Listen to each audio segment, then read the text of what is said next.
Alhaji Souleymane Ba porte-parole Daarul Muhibina di waajal siyaare Ngodiba ñu ngi koy def le 17 janvier fële ca Ngodiba ci ndigalal xalifa bi Cheikh Mouhamadul Mahi ak ay rakam ñooy jàpp siyaare bi ñu war ko faa def le 17 janvier ñu ñëwoon nag fii waxtaan ak préfet ci waajaayu siyaare bi Ngodiba oo na mboolem chef de service yi nga xam ne ñu ngi ci Kaffrine pour ñu waajal bis boobu wax ji duma ko mën a yaatal waaye damay tënk xam nga mbooloo fu mu ne ci lëndëm jamonoy guddi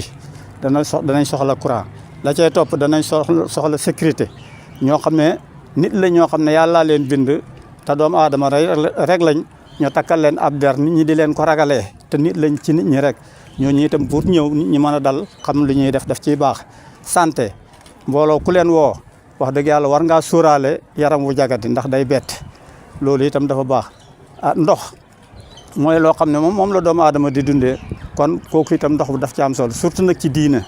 jàpp julli sangu dafa war a baax lu demee ni eaux ñun àll lañ yor di liggéey amuñ dara lu muy mat ak bant il faut ñu waxtaan ak ñoom nu ñuy def ba yi ñi ci mën a may ñu may ñu ko ci pour ñu jëfandikoo ko lu demee ni élevage préfet wax na ko léegi jur yi nga xam ne ñu ngi leen di rey ci kër yi muy xar yi ak bëy yi ak nag yi dafa jaadu ñu di leen xool ndax dagan na mënu naa lekk wala mënuwut su mënuwut ñu teg ko fële li mënu ñu jëfandikoo ko ndax jàmm rek lañ bëgg ak wér. am na taalibe yoo xam ne dañoo war a jógee bitim réew muy Gambie mooy ñi nga xam ne ñoo gën a nekk suñu xel am ñoo xam ne dañuy jógee sax États-Unis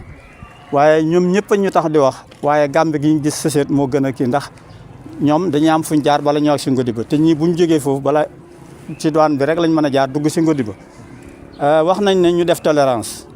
waaye sëriñ bi dafa wax ne lu nekk xel mën na koo nangu fukki mbuus suukar benn saakub suukar 20 kilos suukar loolu xel nangu na ne yóbbal la am na loo xam ne nag su jaadoo bu taxawee sëriñ bi mu ne nangu ko ndax su ko bëggoon a wuti da koy jënd Sénégal waaye du ko jëndi Gambie ndax réewam a ko gënal bépp réew kon ñooñu itam ñu ngi leen di bàyyiloo xel gendarme ci yoon wi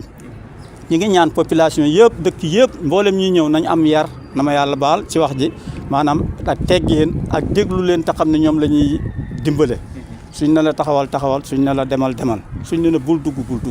ndax moom lu amu ci dara lu may sa mbir mi baax loolu rek la ci am kon may ko loola ndax li nga bëgg mën a am seen carte d'identité yi léegi nag soo bayee ko Gambie yoroo loo këyit yoroo dara ne na nga dugg si waa Gambie ñu baal ma dañ maa jege rek indiwaale sa jëmmi kese indiwoo benn këyit yow garantoo sa bopp yàllaa la moom asanalaaw bu safaan xamee fu ñu lay xamee ak nu ñu lay xamee rawatina nag soo ñëwee andaale sa dante dañ lay xam waaye dañuy ñaan borom sareet yi nañ takk làmp nañ wàcc tali bi nañ dox ndànk te bañ a yàkkamti nit ki lim xam rek moom la mën a duggee ji marché waaye nag nga yóbbaale marché ak ndab lu set kon loolu lañ bëgg sareet nañ takk làmp nañ dox ndànk te na ko ay mag di yor bañ koo jox gunu yu ndaw yoo xam ne xamuñu dara loolu yëpp jàmm rek la ñuy wut. li ma bëgg rek mooy forage boobu ñi ko bënn ministère bi fii ñëw ba Ngodiba nee na ñetti dooley forage yi Ngodiba biñ xamee woon te Ngodiba daan ci dund ñetti dooleem laam ba léegi ña ngi ko teg foofu mën naa alimenter mboolem li ñu wër dëkk yi ñu wër yëpp mën na leen jox ndox te ba tey ña ngi ko fa teg manque ndox gi yëpp loolu la. beneen bi mooy xam naa ñu baal ma équipe bi nekk seen diggante. Felexo ak Ngodiba bëgg naa baa ngi leen di woo bëgg naa ñu am yar ak teggin am nañ ko naam mais nañ joxe gëdd parce que am na lu bëri lu ma xam loo xam ne mënu ma ko wax fii waaye du noonu ñaareel ba lay yàqu ci ndox mi ci loo xam ne du jóge ko ci population yu Ngodiba mooy fuite bi Saturday bi day wiire ba romb kër sëñ bi ba dugg ci àll ba kër koñ boo romb da nga fa fekk fuite boo xam ne mi ngi fonctionner normalement te kenn moomu ko ndax mbedd la kenn am ko ci waxat wala dara nañ contrôler loolu defar ko bu ñu ko defaroon ndox mi dana doy mais fuite yooyu dafa bëri ci dëkk bi forage bi lii xëpp dafa bëri sama buntu kër lay jaar bés bu ne bu xamee oonaa kenn dina ci forage bi guddi ay 1 heure de matin 2 heures de matin na ko dawal dem ci forage bi loolu moom man maa ci seede sama bopp lay yàqu moo xëpp la nit ñi naan na wér la nga xam ne nit ñi wax nañ ni am na ñuy boycotté def nangam loolu yëpp la ci yàqu ko ëpp man daal sax xeeb naa saytuhin bi ca forage Ngodiba entre Felexo ak élément yam femme ak population bi di wax ne man mi nga xam ne man la xalifa bi wax ne maa koy représenté fii ànd ak délégation bi ci sama gannaaw ñu di ko waajal liñ fi dégg doy nañu nit ñi accueillir doy na. ñi ngi gërëm préfet bu baax a baax di ko sant di wax ne rek ku xam yar la ku xam teggiin ñoo moom ñoo bokk nekk ci département bi waaye liñ xam ci moom la ñuy xam ci nit ku baax nit ku xam yar la jigéen la waaye am na yar am na teggiin ndax daje nañoo moom lu bari ñu ngi koy ñaanal yàlla fan wu gudd waan ak wér ñu ngi ñaanal yàlla it sous préfet bu Ñibi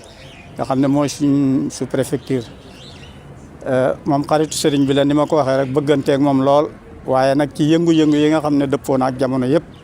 am na ci ngërëm am ci sant di gërëm suñ monsieur le maire Alaaji Aliou Diané mu yebal Aliou Sine mu représenté ko fii doon koo xam ne ni ko Aliou Sine waxee rek moom taalibe la boo xam ne ñun ñëpp nangul nañ ne ak taalibe la te dana koy rafetal dana ciy def loo xam ne sax wax dëgg yàlla kowe na suñ jot moom it ñu ngi koy ñaanal ñu ngi koy sant ñu ngi gërëm it nag borom réew mi président de la république di ko sant di gërëm premier ministre moom di gërëm autorités yi nga xam ne moom ñoom lañ bokk a nekk ci région bii di Kaffrine ñoom ñëpp wax dëgg yàlla jox nañ xalifa bi gëdd jàppale nañ ko ñu ngi koy dimbale ñu ngi koy déglu di gërëm it nag xalifa bi ci boppam xam naa loolu wax ju yàqu la ci man waaye daal nit la koo xam ne ku ko xool da nga ko bëgg a dimbale te nit ko jara dimbale la ndax xaarul kenn ci leen na toujours buñ toogee fii day wax ne lépp loo xam ne dañ koy war a ñaani nit loola dañ koy bàyyee luñ mën dañ koy defal suñu bopp lu ñu nit seet nag ne lii ma jox la ko loolu de moom xëy na ñu jël ko defal la ko ci waaye xaaruñ kenn ci siyaare bi lu may nag ñëw giñ ñëw fii lëkkaloo ak autorité locales yi autorités yi ñu bokk a nekk pour ñu saytu mbir mi pour jàmm am pour lépp xéwén loolu moo tax ndax nit su nee ci réew dafa war a jébbal boppam waa réew ma ànd ak ñoom ci lépp loo xam ne day yokk réew ma loolu mooy tànk sëriñ bi di gërëm nag ñëpp waaye personnellement di gërëm nag wax dëgg yàlla journaliste yi média yi yéen ñu bokkat ndax fu mbir mi àgg rek yéen a ko fa àggale waaye fu ne ci àddina bi rek ñu ngi ñu fay gis ñu ngi ñu fay déglu te yéen a ñu fay yóbbu. Moussa Ndaw, je suis membre du comité d'organisation de la Ziara annuelle de Ngodiba, le vice-coordonnateur du comité des superviseurs. On était venu ce matin répondre à la convocation du préfet concernant le CDD, le comité départemental de développement, dans le cadre des préparatifs de la Ziara annuelle de Ngodiba, qui sera célébrée cette année-ci le 17 janvier, Inch'Allah, qui correspond à la 69e édition. On était venu avec nos doléances, pour ne pas faire comme certains syndicalistes, pour ne pas dire doléances, mais avec nos besoins pour une bonne organisation de la Ziara par rapport à la couverture sécuritaire, par rapport à la couverture sanitaire, par rapport à certains services comme les eaux et forêts, la douane et la police des frontières. On était venu pour que ces autorités-là nous facilitent une bonne ziar. C'est-à-dire, nous avons des pèlerins qui nous viennent des frontières, c'est-à-dire de la Gambie. Il faut qu'ils aient une certaine tolérance par rapport à certains produits qu'ils apportent, mais par rapport aussi à leur libre circulation. Ensuite, la couverture aussi sécuritaire, comme la gendarmerie. Tout le monde sait que nous sommes dans une zone un peu difficile par rapport à des questions de vol, par rapport à des questions d'insécurité. Sur ce maintenant, comme si vous faites un appel, vous savez, c'est pas tous ceux qui répondront ne sont pas seulement des pèlerins. Comme on le dit, il y a des malfaiteurs par-ci, par-là. Donc il va falloir maintenant sécuriser cette zone, de ce fait que les pèlerins puissent venir célébrer leur ziar convenablement et y retourner. De ce fait, nous avons vraiment trouvé des chefs de service très disponibles qui ont pris des engagements pour une bonne organisation de la ziara.